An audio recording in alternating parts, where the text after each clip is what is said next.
Hello, many thanks for inviting me to speak today. Thank you for the conveners for organising today's excellent symposium.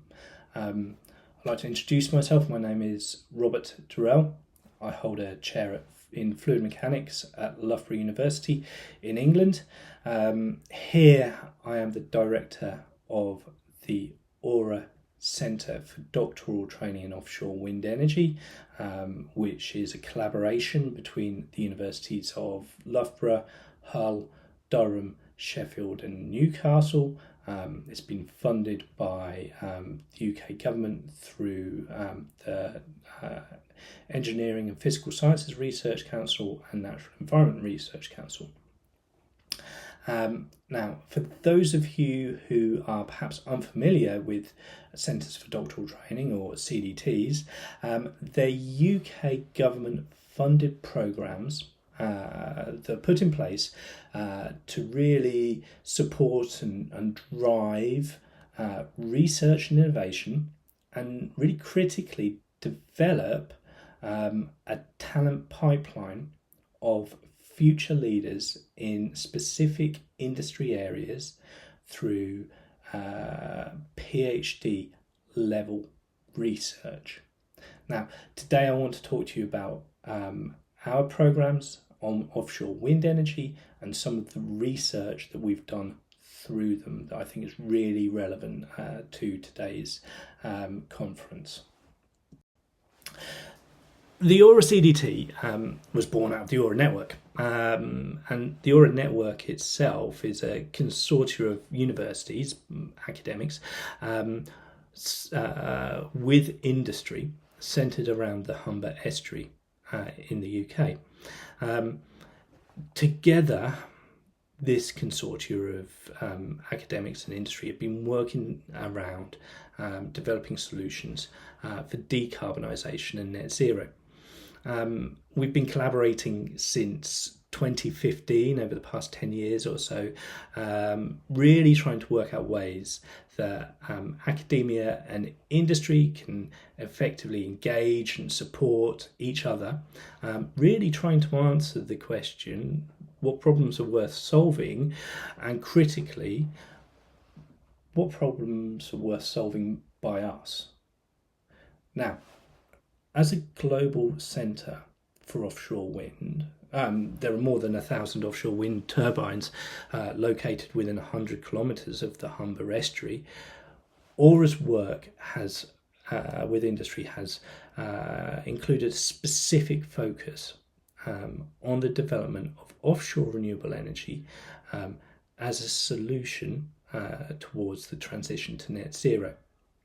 Here, it's been held up as a national exemplar for good practice in the UK government's offshore wind energy strategy.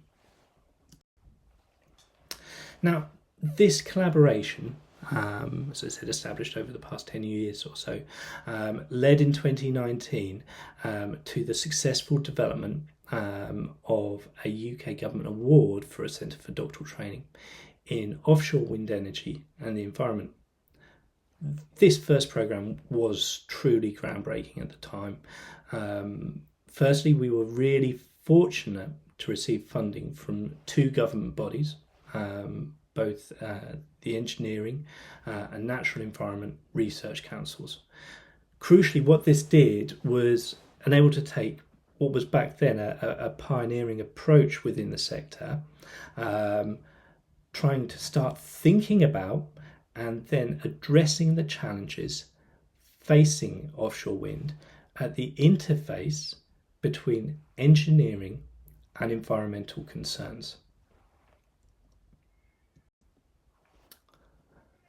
Through the CDT itself, we were awarded over £12 million funding from industry, government and academia coming together. With this money, working with industry, we have co-developed and continuously co-evolved core research themes that the CDT has developed research to address. Further, the CDT itself invested heavily in championing good practice in equality, diversity, inclusivity and well-being. This was particularly critical to support the growth of the offshore wind sector itself, and was reflected in the UK government spotlighting the Aura CDT as a national exemplar for diverse, connected, industry engaged and resilient research. In total, the funding has enabled us to teach through a holistic taught programme, train and support over 65 PhD students. And these 65 PhD students have solely been focused on developing novel research and innovation with and for the offshore wind sector. These students are the stars of the programme. And next, I want to tell you a little bit about one of the students and their research, which I think is really relevant to today's symposium. The particular case study I wanted to highlight was the work of a PhD student who has been looking at tsunami risk to offshore wind. The work was conducted by Ben Pickett. He joined the programme in 2020, and in really good news, he has just submitted his thesis, so congrats to Ben. He's been an excellent student, and moreover, he has been a really enthusiastic student who's been supported and worked with leading experts globally in his research, for whom we're really grateful for their collaboration. I'd like to highlight the support provided by Kyoto University and the British Geological Survey by Hajime Naruse and David Tappan in particular. Ben has been looking at tsunamis on the UK coastline to understand their potential risk to current offshore wind infrastructure. Now, in the UK, in the North Sea, the canonical example is the well-known Dorrell landslide and tsunami from around 8,000 years ago. Now, whilst such events as the Dorrell landslide are extremely rare in northwestern Europe, Ben has been trying to answer the question, what would be the risk from such an event occurring now? Now, much of Ben's work has involved developing accurate models of the past Dorrell tsunami as a base case to use to inform future risk. Here we're really indebted to the time Ben spent working with Professor Hajime Naruse at Kyoto University, where he developed simulations using the JAGGERS model. Ben developed simulations using JAGGERS to simulate the Dorrell slide and the associated tsunami. He was successful in replicating the expected patterns and expected wave heights of wave propagation throughout North Sea Basin, identifying the three primary waves that are associated with this particular event. Further, during his PhD, Ben has conducted some really ambitious fieldwork, trying to look for paleo deposits of the Dorrell tsunami to act as archives, records of the event itself. In particular, what we've done here is we've focused looking at deposits much further south than previous studies, which have predominantly focused looking at deposits from Dorrell in Scotland. This is really important because what we need to know and understand is what the magnitude of the Dorrell tsunami waves were in the southern North Sea, because that's where the majority of current UK offshore wind infrastructure is. And here Ben's work has clearly demonstrated that there were large-scale tsunami waves in the southern North Sea that were capable of transporting a significant amount of material inland, and indeed these deposit samples compare very well against model predictions of tsunami wave propagation. We've been working together to put all of this in context to replicate what the effect of a Storegga scale tsunami would be on current UK offshore wind infrastructure. First, it's worth pointing out that the UK is increasingly dependent on offshore wind to meet national energy demand. It's also worth noting that offshore wind infrastructure is either built offshore, obviously the turbines themselves, the power cables connecting the turbines to shore, or built very close to the coast itself. Therefore, any risk from a tsunami may be a risk to generation capacity and should therefore be considered a national threat. And it was this threat that we wanted to try and understand. First, we return to the use of numerical models to assess current risk offshore.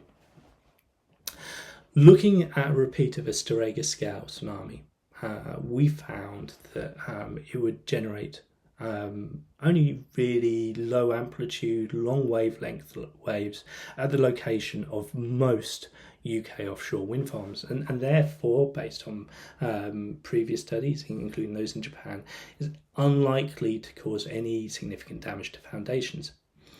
However, it should be pointed out that there may be risk to the development of modern floating structures, floating offshore wind, and their mooring, which are being developed in the North Sea. Moreover, as you move into the southern North Sea, where the water depth dramatically decreases, shoaling will dramatically increase wave height. For example, at Dogger Bank. Here, for example, this would cause erosion, significant amounts of sediment transport, potentially destroying, ripping up cables, and maybe even damaging the foundations of turbines themselves offshore. However, the real risk along the UK coastlines comes from coastal flooding, and Ben showed this very nicely with some case studies, including this one shown here of the Humber estuary. Here we coupled tsunami models to terrestrial flooding models and GIS studies to assess the risk to infrastructure along the entirety of the East Coast.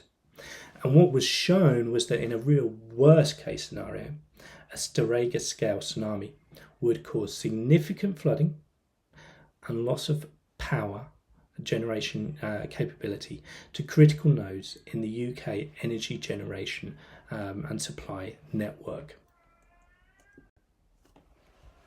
From Ben's work, he's been able to make an overview of the risks from tsunamis to UK offshore wind, as well as some recommendations and considerations for the future. Firstly, looking at the entirety of the East Coast, a repeat of the Storegga scale event could put at risk at least 10 gigawatts of UK energy production, and that's potentially around 40% of the national generating capacity. Moreover, from current offshore wind practice around operations and maintenance, we know that any such event would require additional lengthy downtimes for infrastructure damage to be assessed. This would all lead to a significant reduction in national capacity to generate electricity, which may severely limit UK capability to react and respond to such an emergency. The implication is that both offshore and critically onshore offshore wind infrastructure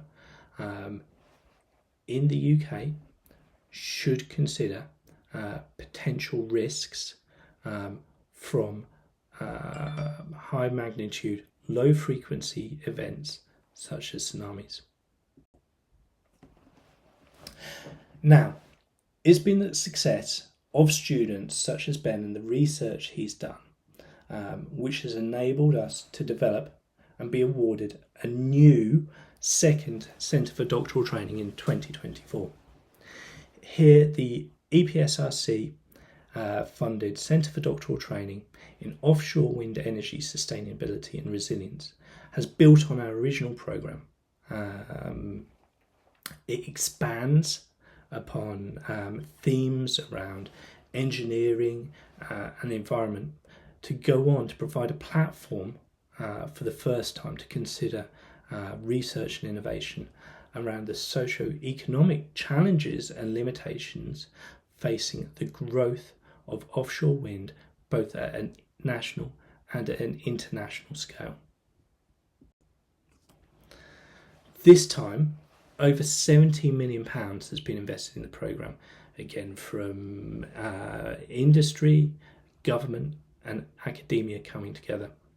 Through this, we're looking to support, again, at least another further 65 doctoral students through holistic talk programmes and research, training them as future leaders with a specific focus on offshore wind energy. Research has again been developed around specific themes. These have again been co-created and co-developed with our key industry partners, where collaboration with them is a central aspect to the programme.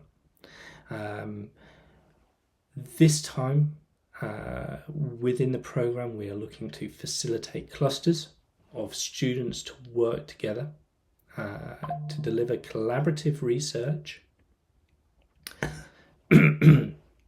providing real areas of critical mass to tackle emerging challenges. Critically, all of this investment is enabling us to work with a wide range of global industry partners to support their research and innovation challenges within the sector. And if you're interested in finding out more about this, I do encourage you to reach out and email me to find out more. I wanted to go on and evidence the key role the CDT is having within the sector in the UK.